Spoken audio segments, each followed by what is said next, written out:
Dios les bendiga y bienvenidos a Enamorándonos de la Palabra. Mi nombre es David Lebrón y soy su anfitrión y hermano en Cristo. Toda esta semana hemos venido estudiando los eventos de la Semana Santa, la última semana del ministerio terrenal de nuestro Señor Jesucristo. Hemos visto cómo el Señor hizo su entrada triunfal en Jerusalén, cómo limpió el templo de la corrupción que estaba ocurriendo en la casa de oración de Dios. Hemos visto cómo Él enseña acerca de los eventos futuros que dan señal a su regreso y al fin de este siglo. Hemos visto cómo Él tiene una cena íntima con los discípulos. Hemos visto cómo Él se retira a orar en el huerto de Getsemaní, y allí fue donde Judas lo traicionó. Allí fue donde Él fue arrestado para luego ser llevado a un tipo de juicio ilegal que los judíos religiosos prepararon para sentenciarlo falsamente, para acusarlo sin testigos, para decir que lo que él hablaba era mentira. Luego vimos cómo él fue llevado ante Pilato, y Pilato, por más que trató de convencer al pueblo de que en Jesucristo no había ningún delito, que en Jesucristo no había ningún pecado, él así fue sentenciado a muerte por el emperador, el gobernador Pilato. Luego vimos cómo él fue crucificado. Y hoy, hermanos, tenemos la dicha de decir que nuestro Redentor vive, que nuestro Salvador murió en la cruz, pero 3 días después Él resucitó. Vamos a estudiar el capítulo 24 del Evangelio según San Lucas. Acompáñeme en la lectura de ese capítulo. La palabra de Dios se lee en el nombre del Padre, del Hijo y del Espíritu Santo. Amén. Lucas capítulo 24. El primer día de la semana, muy de mañana, fueron al sepulcro llevando las especias aromáticas que habían preparado, y algunas otras mujeres con ellas. Hallaron removida la piedra del sepulcro, y entrando no hallaron el cuerpo del Señor Jesús. Aconteció que, estando ellas perplejas por esto, se pararon junto a ellas 2 varones con vestiduras resplandecientes, y como tuvieron temor y bajaron el rostro a tierra, les dijeron: ¿Por qué buscáis entre los muertos al que vive? No está aquí, sino que ha resucitado. Acordaos de lo que os habló cuando aún estaba en Galilea, diciendo: es necesario que el Hijo del Hombre sea entregado en manos de hombres pecadores, y que sea crucificado y resucite al 3er día. Entonces ellas se acordaron de sus palabras, y volviendo del sepulcro, dieron nuevas de todas estas cosas a los 11 y a todos los demás. Eran María Magdalena, Juana y María, madre de Jacobo, y las demás con ellas, quienes dijeron estas cosas a los apóstoles. Pero a ellos les parecía locura las palabras de ellas, y no las creyeron. Pedro, sin embargo, levantándose, corrió al sepulcro, y cuando miró dentro, vio solo los lienzos, y se fue a casa maravillándose de lo que había sucedido. 2 de ellos iban el mismo día a una aldea llamada Emaús, que estaba a 60 estadios de Jerusalén. Hablaban entre sí de todas aquellas cosas que habían acontecido, y sucedió que mientras hablaban y discutían entre sí, Jesús mismo se acercó y caminaba con ellos, pero los ojos de ellos estaban velados para que no lo reconocieran. Él les dijo: ¿qué pláticas son estas que tenéis entre vosotros mientras camináis, y por qué estáis tristes? Respondiendo uno de ellos, que se llamaba Cleofas, le dijo: ¿eres tú el único forastero en Jerusalén que no has sabido las cosas que en ella han acontecido en estos días? Entonces él les preguntó: ¿qué cosas? Y ellos le dijeron: de Jesús Nazareno, que fue varón profeta, poderoso en obra y en palabra delante de Dios y de todo el pueblo, y como le entregaron los principales sacerdotes y nuestros gobernantes a sentencia de muerte, y lo crucificaron. pero nosotros esperábamos que Él fuera el que había de redimir a Israel. Sin embargo, además de todo, hoy es ya el tercer día que esto ha acontecido.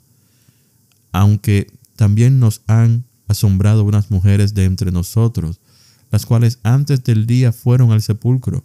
Como no hallaron su cuerpo, volvieron diciendo que también habían visto visión de ángeles, quienes dijeron que Él vive.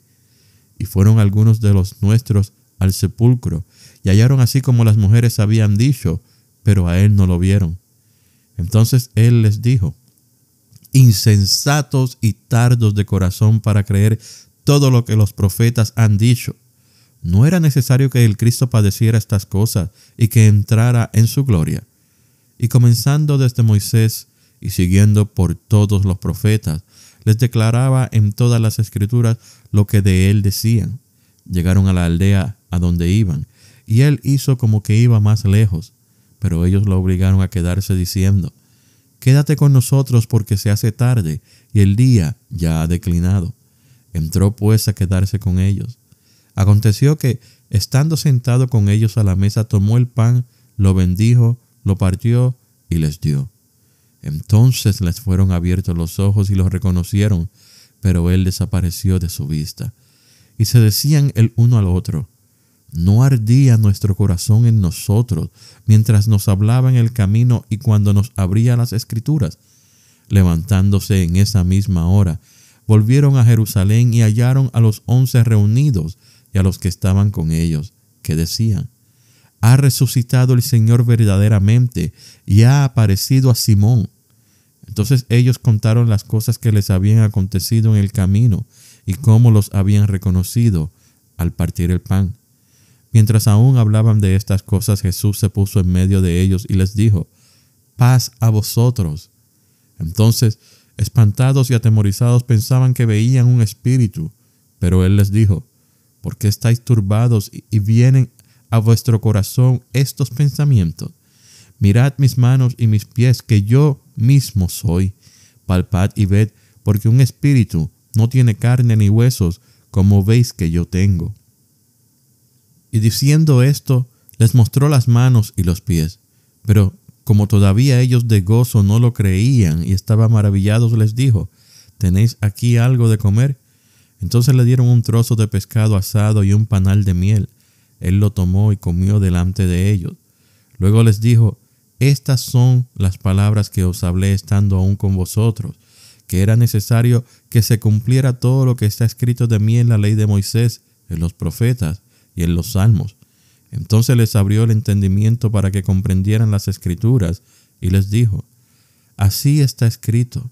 Y así fue necesario que el Cristo padeciera y resucitara de los muertos al tercer día, y que se predicara en su nombre el arrepentimiento y el perdón de pecados en todas las naciones, comenzando desde Jerusalén. Vosotros sois testigos de estas cosas. Ciertamente, yo enviaré la promesa de mi Padre sobre vosotros, pero quedaos vosotros en la ciudad de Jerusalén hasta que seáis investidos de poder desde lo alto. Después los sacó fuera hasta Betania, y alzando sus manos los bendijo. Aconteció que mientras los bendecía, se separó de ellos y fue llevado arriba al cielo. Ellos, después de haberlo adorado, volvieron a Jerusalén con gran gozo, y estaban siempre en el templo, alabando y bendiciendo a Dios. Amén. Padre eterno que vives y reinas, tuya es la gloria y tuya es el honor. Te pedimos que prepares nuestras mentes y nuestros corazones en este estudio tan importante, en un día tan significativo para nuestra fe cristiana. Esto, mi Señor, te lo pedimos en el nombre de tu Hijo amado Jesús. Amén. La resurrección de los muertos es un tema que no es nuevo. Es un tema que los filósofos griegos debatían constantemente. Es un tema que dividía aún a los mismos judíos, porque habían dos sectas prominentes, los fariseos y los saduceos. Y aunque ambas eran judías, había una diferencia enorme entre ellos, y es que los saduceos no creían en la resurrección futura, no creían en la resurrección corporal, mientras que los fariseos sí creían que habría una resurrección futura. Con la muerte de Jesús, el propósito o la voluntad de Dios era que el hombre tuviese acceso directo a Él. Es por esto que cuando Jesús entregó su espíritu, el velo del templo se rasgó de arriba hacia abajo, porque el Señor mismo rasgó ese velo para que nosotros pudiéramos tener acceso directo a Él. Con la muerte de Jesucristo, Jesús venció la muerte. Jesús venció a Satanás, solo que Satanás aún no lo sabía. Yo estoy seguro que cuando Satanás vio que Jesús murió, él dijo: el camino está abierto para hacer lo que yo quiera con el hombre, para que el pecado reine por toda la eternidad, por los siglos de los siglos. Ya no hay nadie que me detenga. Yo me imagino que Satanás hizo una fiesta e invitó a todos sus demonios a celebrar que el Hijo de Dios, aquel que decían que era el Mesías, había muerto. Era un falso profeta. Pero, como podemos ver, el domingo aún no había llegado, pero ya llegó. Y las primeras en enterarse en que Jesucristo había resucitado fueron las mujeres que siempre lo acompañaban: María Magdalena, Juana y María, madre de Jacobo. Y ellas iban en el camino preguntándose: ¿cómo vamos a mover esa piedra que está cerrando la tumba de nuestro Señor? Y sin embargo, cuando llegaron, se encontraron que ya la piedra había sido removida. Y entraron en la tumba a investigar y no hallaron el cuerpo del Señor Jesús. ¿Ustedes se imaginan qué tan preocupadas ellas debieron haber estado? Ellas venían tristes porque habían perdido a su maestro y venían con el propósito de untarle aceites olorosos para que el cuerpo en descomposición no oliera tan mal. Pero el cuerpo no estaba allí. Yo me imagino que se preocuparon enormemente y muchos pensamientos y preguntas y confusión le habrán venido a la mente en ese momento. Sin embargo, 2 varones con vestiduras resplandecientes, 2 ángeles, se pararon junto a ellas y les dijeron: ¿por qué buscáis entre los muertos al que vive? Acuérdense de todo lo que Él les habló cuando estaba en Galilea, diciendo que es necesario que el Hijo del Hombre sea entregado en manos de hombres pecadores y que sea crucificado y resucite al tercer día. Él no está aquí porque Él ha resucitado. Es por eso que la tumba está vacía, hermanos.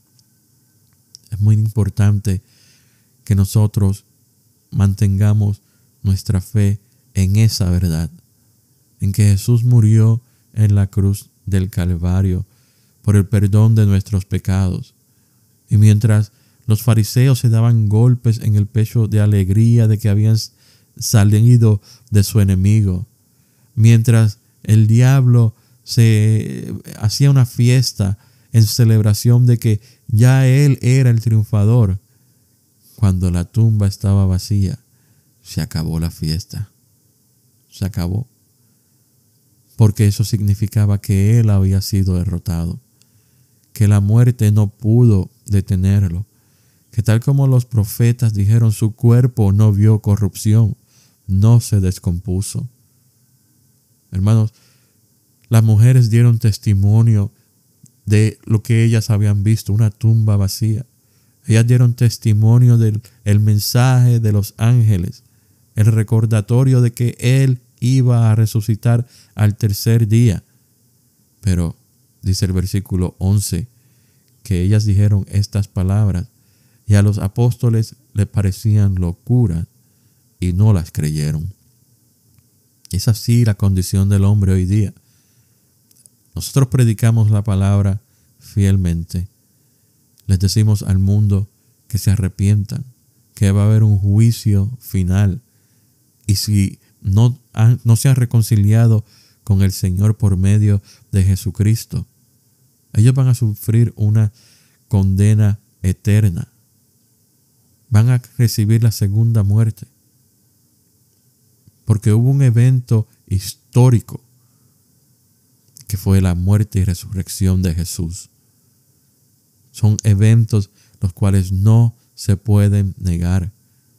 Todas las pruebas son contundentes. Tanto los evangelistas como historiadores seculares dicen que un hombre murió crucificado en Jerusalén y que la tumba estaba vacía 3 días después. La muerte de los soldados que custodiaban esa tumba ha quedado registrada, no se ha podido borrar. Pero aún así muchos se niegan a decir que Jesucristo ha resucitado. Jesús nos advirtió, o más bien les advirtió a los judíos, que pedían una señal. Y Él les dijo, la única señal que recibirán es la señal de Jonás. Lo cual significa que tal y como Jonás estuvo en el pez 3 días y 3 noches, él estaría en la tumba, enterrado en la tierra 3 días y 3 noches. Pero luego Jonás salió del pez, y así mismo nuestro Señor saldría de la tumba. No hay que debatir nada en cuanto a la resurrección de nuestro Señor, aunque muchos se empeñan en hacerlo. El apóstol Pablo, antes de tener ese encuentro personal con Jesucristo, era un perseguidor de la iglesia que pensaba que el cristianismo, los cristianos solamente eran una secta basada en una doctrina falsa, en una religión falsa, en un Dios falso, que solamente estaban idolatrando a un hombre que ya había muerto. Pero cuando se dio cuenta de que Jesucristo estaba vivo, no tuvo otra opción que servirle al Señor fielmente. Y el perseguidor se convirtió en un portavoz del evangelio enorme. Escribió 13 de los 27 libros del Nuevo Testamento, todos llenos de sabiduría de lo alto, todos inspirados por el Espíritu Santo. Todos continúan edificando a la iglesia 2000 años más tarde. Hermanos, la resurrección de Jesucristo es un acto real. Y en eso es que basamos nuestra enseñanza. En eso es que fundamentamos nuestra fe. En que Él resucitó. Nosotros quizás no lo vimos corporalmente, pero la Biblia registra mínimo 10 apariciones de Jesús. Juan 20 nos dice que se le apareció a María Magdalena. Mateo 28 nos dice que se le apareció a las mujeres que volvieron a la tumba. Lucas 24:34 nos dice que se le apareció a Pedro. Lucas 24:13 al 31 nos dice que se le apareció a 2 discípulos en camino a Emaús. Juan 20 nos dice que se le apareció a 10 discípulos, que solo faltaba Tomás. Ahí mismo en Juan 20 más adelante nos dice que se le apareció a los 11, porque esta vez Tomás sí estaba. Luego, al final de Juan, Jesús se le apareció a 7 discípulos mientras ellos pescaban. En 1 Corintios 15, Pablo nos dice que se le apareció a más de 500 personas a la vez. Luego a Jacobo o a Santiago, el hermano de Jesús. Y la última vez que lo vieron fue cuando ascendió al cielo en Lucas 24, versículos 50 al 51. Y cada una de estas apariciones, en cada una hay una reacción. Y es que todos salieron a reunirse con los hermanos en la fe. Todos vieron la necesidad de compartir las buenas noticias de que Jesús estaba vivo con aquellos que iban a entender lo que había sucedido, con aquellos que se acordarían de todo lo que Jesús les había enseñado. Y yo pregunto, ¿qué impacto ha tenido la resurrección de Jesús en su vida? ¿Qué impacto usted ve que tiene la resurrección de Jesús en la vida de quienes no creen? Cuando el Espíritu Santo vino a bautizar a los creyentes el día de Pentecostés, Pedro se levantó y dio un discurso a los testigos del evento, personas que habían llegado a Jerusalén para celebrar la fiesta de Pentecostés. Y en su discurso, Pablo dijo: Israelitas, oíd estas palabras.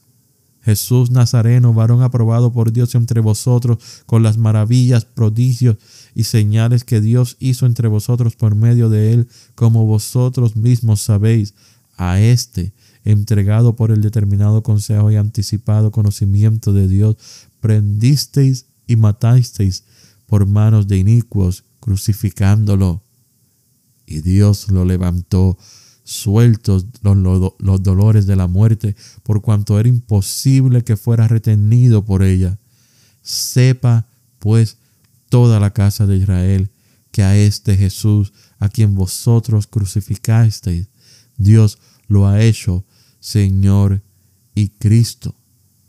Y la reacción de aquellos hombres judíos o aquellas personas judías que estaban en Jerusalén aquel día fue preguntar: ¿qué haremos? Tras la noticia de Jesús, el Cristo había resucitado de entre los muertos, de que Jesús había vencido a Satanás y a la muerte y que solamente en Jesús se podía caminar por los caminos de la vida, muchos se arrepintieron y se bautizaron y perseveraban en la enseñanza de los apóstoles, en la comunión unos con otros, en el partimiento del pan y en las oraciones. Y el Señor continuaba añadiendo a la iglesia. Estas nuevas criaturas daban su vida por la defensa de su fe y por su creencia en el Evangelio, el cual no dejaban de compartir con todos. Estas nuevas criaturas se enfrentaron a grandes amenazas como la persecución de los judíos y luego la persecución de Saulo. Pero ellos permanecieron en la fe. Dios obró. Y ha llegado el momento en que nosotros compartamos esta gran noticia de que Cristo vive, de que la tumba está vacía, de que les dejemos saber al mundo de que hay que hacer una elección. O estás con Cristo o te pierdes. O quieres vida eterna, glorificando al Dios que te ha resucitado, que ha resucitado a su Hijo, que te va a hacer hijo y coheredero del reino. ¿O prefieres una muerte eterna, apartado de Dios? Comprendamos que la resurrección es el resultado de la voluntad y el poder de Dios. Que cuando Jesús declara que Él pone su vida voluntariamente porque Él tiene el poder para volverla a tomar, Él está estableciendo el poder divino de Dios, porque solo Dios resucita a los muertos. Él es quien lo decide y Él es quien lo ejecuta. Dios es justo, omnipotente y soberano, y los impíos suponen que encontrarán alivio en una muerte que implique el fin de su existencia consciente, que implique el fin de la descomposición de su cuerpo. Por eso el que el impío pregunta: ¿y quién quiere vivir para siempre? Y la respuesta es: los justos, que esperan pasar una eternidad en la presencia gloriosa del Salvador. Así que yo me atrevo en este momento a preguntarle a usted: ¿tiene usted una relación con su Salvador? Si usted no la tiene, yo le invito a que en este momento usted confiese sus pecados, no a mí, no al vecino, no a un sacerdote, sino que cierre los ojos y abra su corazón al Señor. Confiese sus pecados y dígale cuál es su necesidad de un Salvador en este momento. Y permita que Él sea quien perdone sus pecados. Permita que su sangre preciosa lo cubra y borre los pecados de su registro, de su récord, de su expediente. Y permita que el Espíritu Santo obre en usted. Y diríjase a alguna iglesia donde la enseñanza sea fundamentada en la palabra de Dios. Enfóquese en su vida eterna, en su salvación, y predique el evangelio a toda criatura. No calle. Sea como estas mujeres que, llenas de alegría, fueron a donde los apóstoles y les dijeron: la tumba está vacía porque Jesucristo vive. Dios Todopoderoso, te agradecemos por el perdón de nuestros pecados. Te agradecemos por el sacrificio de nuestro Señor Jesucristo en la cruz del Calvario. Te agradecemos porque por medio de su resurrección Él ha vencido al príncipe de este siglo. Te agradecemos porque por su sacrificio único y perfecto, por su obra redentora, por su resurrección, nosotros somos libres. Nuestras cadenas han sido rotas y ya el pecado no tiene control sobre nosotros. Señor, continúa poniendo en nosotros esa convicción. No nos deje flaquear ni tambalearnos en nuestra fe, sino que permítenos siempre estar firmes en ella y permítenos siempre tener las palabras adecuadas para comunicar este mensaje a cada persona que aún necesita un Salvador personal. Te agradecemos, mi Señor, una vez más por habernos elegido y habernos permitido nacer en un tiempo en el que podemos estudiar el cuadro completo, en que tenemos la historia completa, no solamente la primera parte, sino que tenemos toda la revelación de nuestro Salvador en tu santa palabra. Señor, bendice a cada uno de los oyentes de Enamorándonos de la Palabra. Bendice su semana, cuida de cada uno de ellos y bendice a cada uno de aquellos que son nuevos en la fe, y exhórtalos, mi Señor, a que continúen madurando y creciendo en tu palabra por medio de la comunión con el Padre, el Hijo y el Espíritu Santo y los demás miembros de la iglesia. Esto, mi Señor, te lo pedimos en el nombre de tu amado Jesús. Amén. Gracias por escuchar Enamorándonos de la Palabra. Que Dios les continúe bendiciendo.